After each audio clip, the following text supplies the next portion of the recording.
walls, crushed and breached. The lower tower in flames. Hundreds, thousands wounded.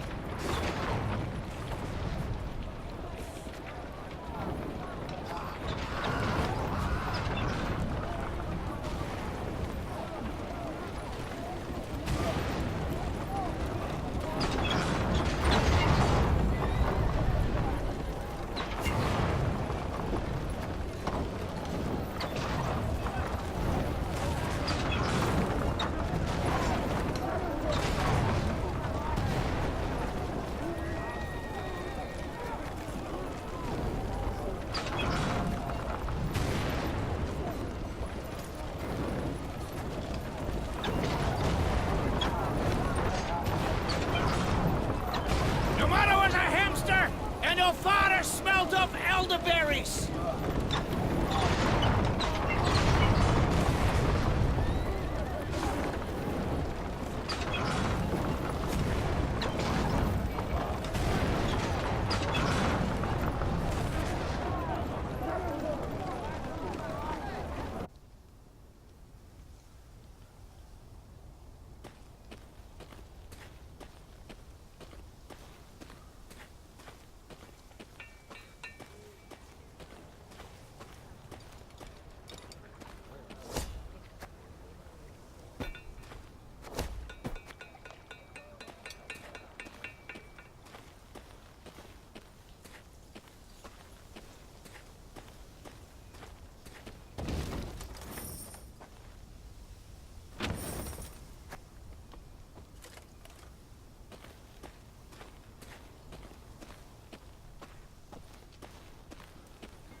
Driven by curiosity, the Queen returned to Eichenfurt. Black Rayler implored her to call for a halt so they could search the village. You've a quarter of an hour. Meve said as she dismounted. And not a moment more. The Queen sat in the shade of a large pear tree. She shut her eyes and listened to the chirping of crickets in the grass, savoring a rare moment of relaxation. But the calm did not last. Within moments, one of her scouts returned, a certain Sergeant Niedermere. Tears streamed down his weathered, scar-pocked face. Lady, come with us, please. You'll need to see this for yourself. The sergeant led her to the still, smouldering remains of a mill. Her soldiers were picking things out from the ashes. When she got closer, she realized in horror they were human skulls. Some no larger than apples. Tell the villagers to gather by the well. The Queen said in a strained voice. Or be executed. The elves and dwarves attempted no denials. They admitted Eldane and his Scoia'tael had helped them round up all the humans in their village, march them into the mill, then set it aflame. They stole our lands, defiled our names, beat us, murdered us in bloodthirsty pogroms, shouted one of the dwarves. They had it coming to them. Got their comeuppance, I'd say. Meve was no stranger to the cruelty of war, but the enormous evil she found in Eichenfurt overwhelmed her. She felt a terrible weight on her chest, found it hard to draw breath, and her head spun. She felt she could hear the cries of humans being burned alive. Ma'am, whispered Reynard. You must pronounce something. Or simply turn the matter over to me, Your Grace. Rayla interrupted. I know what to do.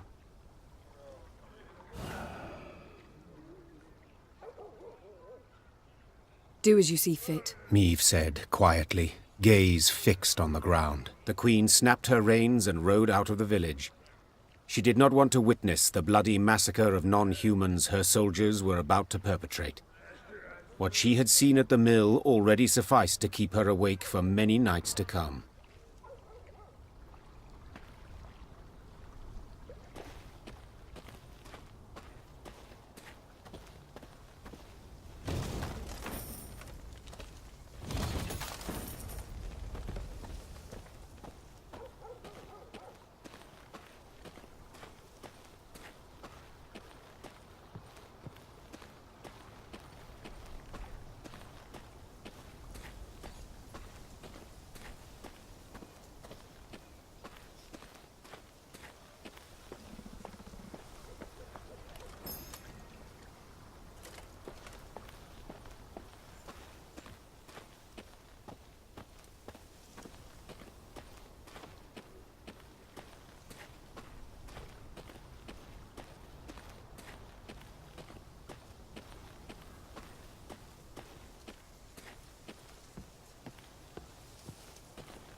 Gods have mercy. And demons take it all!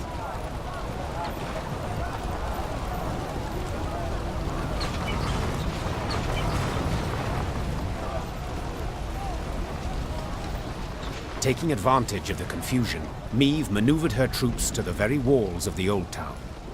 Spying Lyrian banners, the defenders suspected a trap. But when they noticed Black Railer among them, they immediately lowered the drawbridge. The old town was a maze of brothels and shady taverns. In normal times, students and other pleasure seekers prowled its dark alleys. Now, tired soldiers slumped in every corner, though the Lyrians' arrival clearly buoyed their spirits. The Fraternal Realm's warriors clasped each other's hands and swapped tales. Even Eden's king, Demavend, made no secret of his pleasure at seeing these unexpected arrivals. Meve, of all the besieged cities in all the world, you walk into mine. Come to the rescue, have you? To be quite frank, I've come to be rescued. Oh, yes. I've heard much of the events in Lyria. Disgraceful. Such betrayal. However, as you might have noticed, things are none too rosy here either. Yes, that is hard to miss. I thought we'd trade blows with the Blackclads. That it would be an even match. 2 weeks. That sufficed to annihilate the army I'd spent my whole lifetime building. Your Majesty, I cannot say what fate will bring, if we shall reach this war's end alive. But I wish to say now that I admire you. Oh? You evacuated the city, yet refused to evacuate yourself. You fight to the bitter end, like a hero. But of course. A king must lead by example, after all. Especially in war.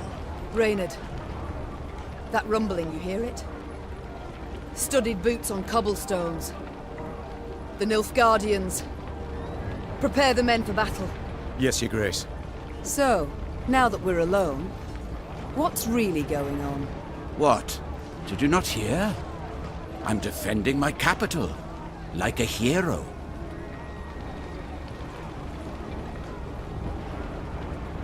Demavend, please, don't feed me that drivel. We've known each other far too long. Why did you stay? Meve. As meddling as you are beautiful. See that building? That one there. The brothel? The Crimson Bodice? Precisely. So, but promise not to laugh. I'm a patron. A loyal one, in fact. One of the girls there, Demeretta. She's marvelous. Makes me feel young again. A young fool, you mean? Demavend, there's a war on, and... Allow me to finish. Demeretta became, well, with child. Exactly 9 months ago. Understand now? She's entered confinement. Having contractions. Since yesterday. You see, I cannot leave her like this. Can't have her moved. I must stay put until she gives birth. And then what? Pray tell. Invite all of Nilfgaard to the christening? No, my dear. There is a hidden tunnel deep beneath the city, leading far beyond its walls. Once the midwives cut the cord, we flee.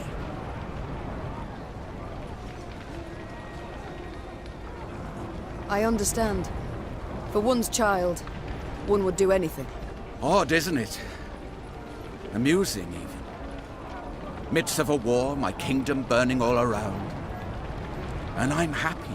In that case, I can only hope your offspring, unlike mine, will continue to. Your Majesties, the Nilfgaardians are attacking. Meve, we must hold out. A few hours, that's all. I'll do what I can.